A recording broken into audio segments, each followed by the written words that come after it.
Gears, welcome to the Onyx Academy, where I will be covering the Brawler in today's video.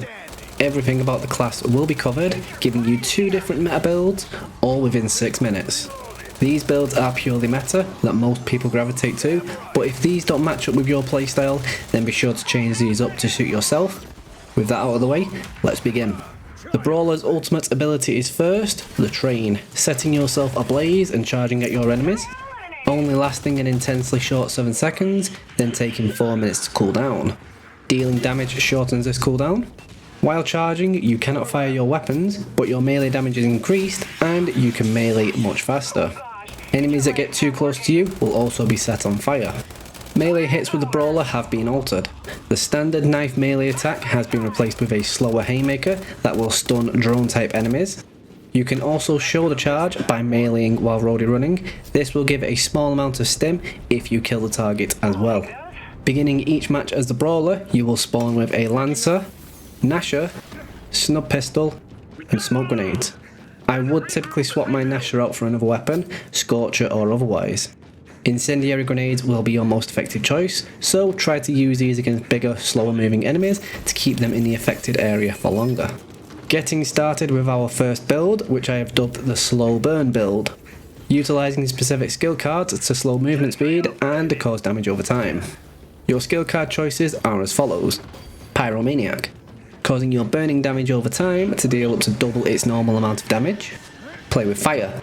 Active reloaded rounds are given up to a 30% chance to cause enemies to burn. This can work with direct hits from some explosive weapons as well. Perk Up. Health and health regeneration are increased by up to 60%, making the Brawler much tankier. Glow and Slow. Burning enemies have their movement speed reduced by up to 60% at its highest rank. Here you have a choice: All the Glory, causing burning enemies to explode upon death, setting other nearby enemies ablaze. Scorcher Mastery, severely increasing the damage output with the Scorcher Flamethrower by up to 70%. Inner Fire, granting up to 35% damage resistance at max rank, while the Train is ready to use, but not on cooldown. The Brawler's perks should be taken in this order. Damage, increasing all damage the Brawler does with all sources by up to 50%. Ammo regeneration, granting free ammunition for all weapons at varying rates, helping to sustain the class.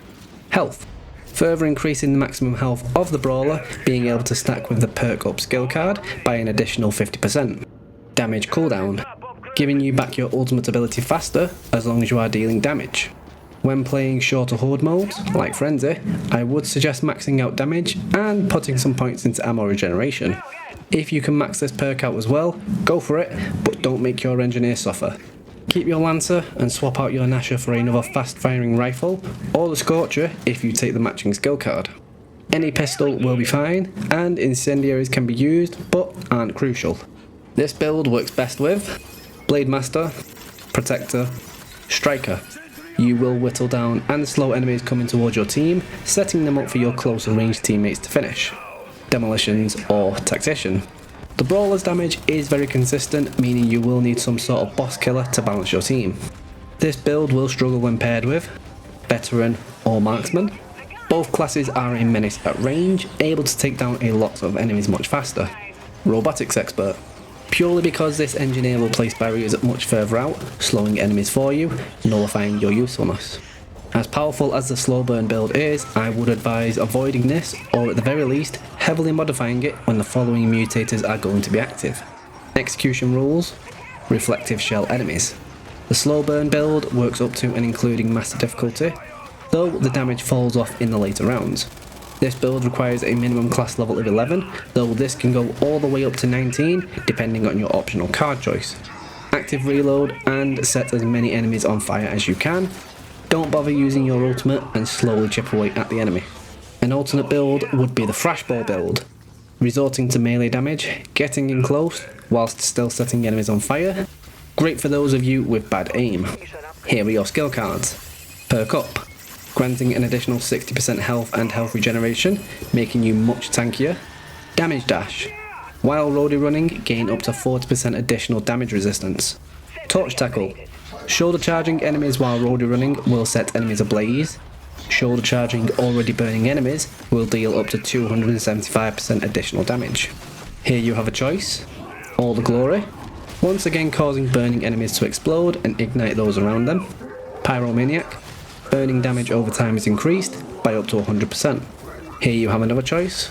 Killing Time, extending the duration of the train by up to 2.25 seconds for each enemy killed. Inner Fire, become up to 35% damage resistant while the train is not on cooldown and ready to use. Going over perks once more, go in this order. Damage, granting up to 50% additional damage to all your damage outputs. Health, further increasing the Brawler's health. Tankiness is crucial. Damage cooldown, dealing 10,000 damage normally grants 30 seconds of cooldown for all ultimate abilities. This perk ups that 10k damage to 45 seconds at most. Ammo regeneration, you are a melee fighter, you don't need ammo, but this is here if you do want to mix it up a bit. When playing a shorter game mode like Horde Frenzy, I would only suggest putting points into your first two perks. Maxing out both would be ideal, but taking them to level 6, 7 or 8 is fine if your engineer needs more energy. Take any weapons you like, except a breaker mace. The Brawler doesn't do well with this weapon. Flashbangs are a good idea to stun those bigger enemies before you charge in. This close range build works best with Mechanic, or Robotics Expert, or Architect. Letting them build fortifications to slow down and distract enemies will make it easier for you to melee them. Combat Medic, useful for reviving you at a distance in multiple ways when you end up getting downed. The Thrashball build synergizes poorly with Veteran or Marksman, able to take out a lot of enemies at greater distances, leaving nothing for you to fight once you finally get close enough. Nomad, this class can cause a lot of enemies to be feared and have them run away from you, increasing your time to kill and possibly putting you in a bad position. When playing this Thrashball build, avoid or modify it if any of these mutators are showing up. Long range Gambit, Reflective Shell enemies, ultra slow recharge. This Thrashball build works up to and including inconceivable difficulty, requiring a minimum level of 14, possibly 16 depending on your optional card choice. It can be taken into Master if you are given a favourable mutator, such as Close Range Gambit or triple melee damage. Target smaller enemies and don't run at matriarchs or carriers. Keeping these videos short, like the video if you liked it, dislike it if you didn't. Other social links are in the description box below. Take it easy guys, and I will catch you in the next one.